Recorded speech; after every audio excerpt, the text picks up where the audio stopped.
Credit cards are better than debit cards, and they're better than cash. Here's why. Hopefully the wind won't mess this up. I'll do my best. So I had a recent experience just the other day. I must have misplaced one of my credit cards. It was one I hardly ever use. And a couple weeks later, I just noticed, wow, somebody's been racking up some fraudulent charges on that credit card. About $1,600 or so on that card.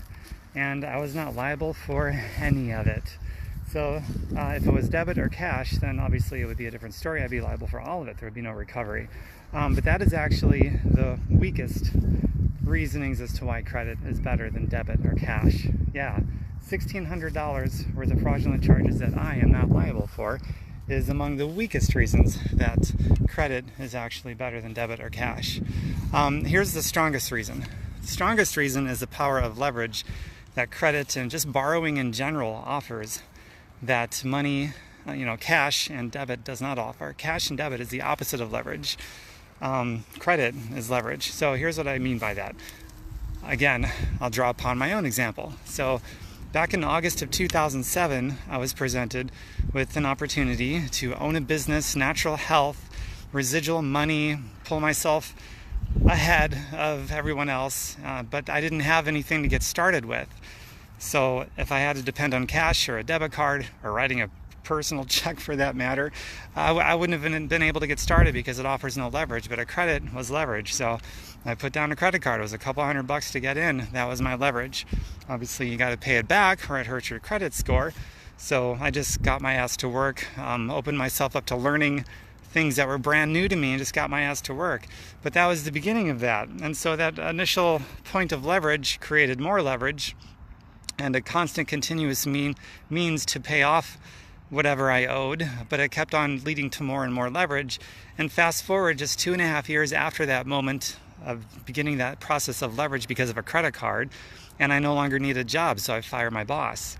Or in my case, I could call off the job search because I never found work again anyway.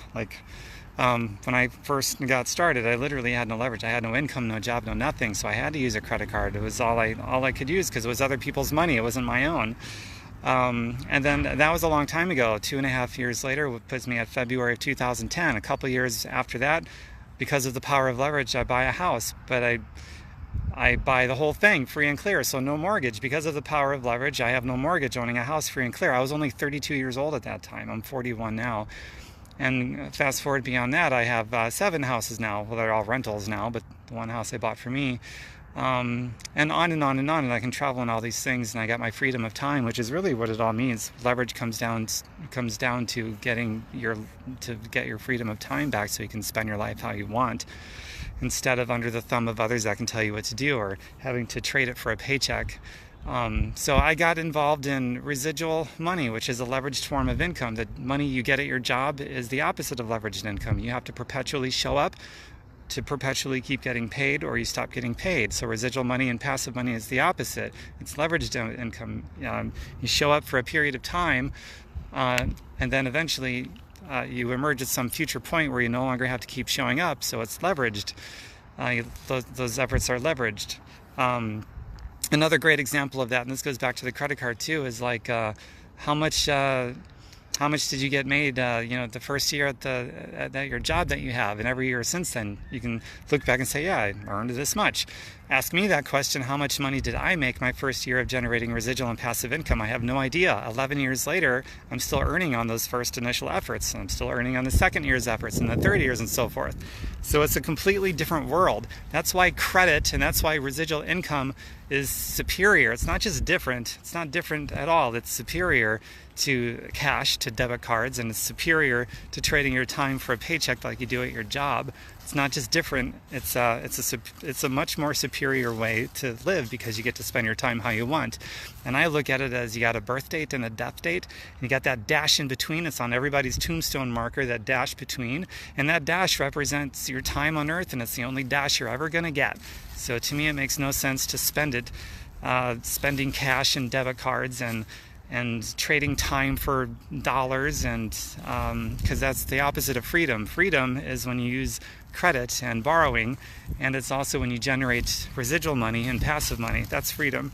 So that one singular dash, you can either spend your time how you want, which you only get to do that if you have residual and passive money, or you have to spend it a slave. constantly having to perpetually show up at some place to keep getting a paycheck. It's the hamster wheel lifestyle for the hamster wheel paycheck. And in my opinion, it's an inferior way to live, and it's an inferior way to spend that one dash you're going to get between your birth and your death date. So that's my perspective, and just a little bit of the reasoning why a credit card is so much better than a debit card. And I've lived both sides of it, and I'm not going back to that other side. And if you like this kind of stuff, my website is tomberkenmeyer.com, just like it's spelled here on social media, tomberkenmeyer.com.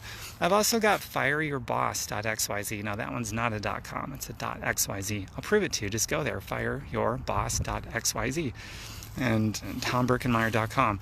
And I've got endless material about passive money and residual money and credit versus cash, and also financial freedom concepts, and a lot of stuff on natural health and natural healing and getting away from the pharmaceutical industry. So feel free to share this and drop your comments below if you wish. I'll check back later. Bye for now. Mwah.